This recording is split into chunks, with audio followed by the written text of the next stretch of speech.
Hey everybody, how you doing today? Ramajette here. This is day 25 out of 90. You can do 90 straight videos every single day. And today, I still want to talk about Psycho-Cybernetics.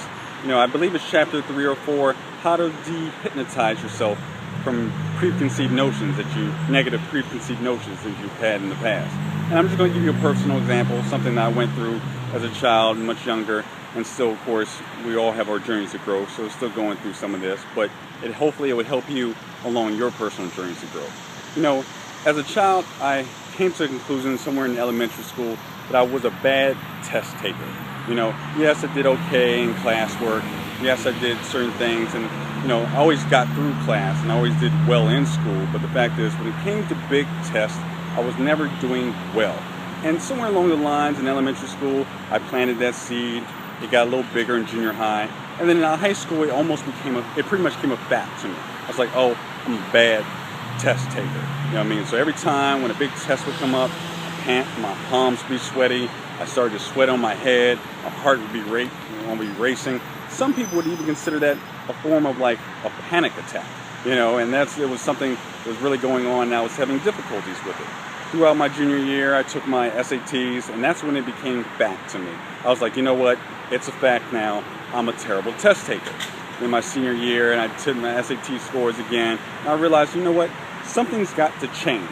I cannot go through college being a bad test taker. Because in school, you have classwork, you have homework, but predominantly when I went to college, it's, study, study, study, big test. Study, study, study, big test. There wasn't really a lot of homework that I actually had to do and actually had to turn in on each individual class. I just had tests they made you study for. Now, it got to a point after my senior year, I said, you know what? Something's got to change. I've got to do something. So what did I do? I ended up getting this tattoo that you see on my left arm. It's in a foreign language, but basically the translation would be, accomplish all things without fear. Why? Because fear does absolutely nothing for you. Fear can only get in the way of anything that you're trying to accomplish. And I came to that conclusion much before this book I read, but it was just one of those things that I ran into as a child. And so what did I do? Every time I took a big test, I used to rub my arm, go, let's just calm down. I knew I was an athlete. I knew I could, perform under pressure. It was just the fact that tests were always my Achilles heel. So, of course, I had a lot of assistance with tutors and teachers, but I was able to get through school. But my point being is, I was able to go from a fact of you are a terrible test taker to you are a good test taker, and you can learn absolutely anything that you're trying to learn if you just refocus the way you're trying to go about it and not believing in these negative preconceived notions that you planted seeds of before.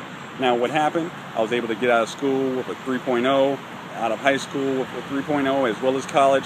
Still trying to figure that out. But the point is, I was able to do it, and so can you in every aspect. Yes, you will need assistance. You will need people along the way, like-minded individuals who will help you out to accomplish your great goals. But the fact is, anything that you've had previously in your mind believing was a fact, that was a negative opinion about yourself, you can reformulate that, you can adjust that, and do much greater things with yourself later on. That's just my quick thought of the day. Today's number 25 out of 90. I'm Ramajette. Now, if you have any questions, I do have Psycho-Cybernetics as a PDF I can send to you. So definitely, if you're interested, shoot me an email. I would love to send it to you. And also, make a comment on this video. I would like to see the comments, and then maybe I can use that for another video later on. I'm Ramajette, day 25. I approve this message, and I'll see you next time. Peace.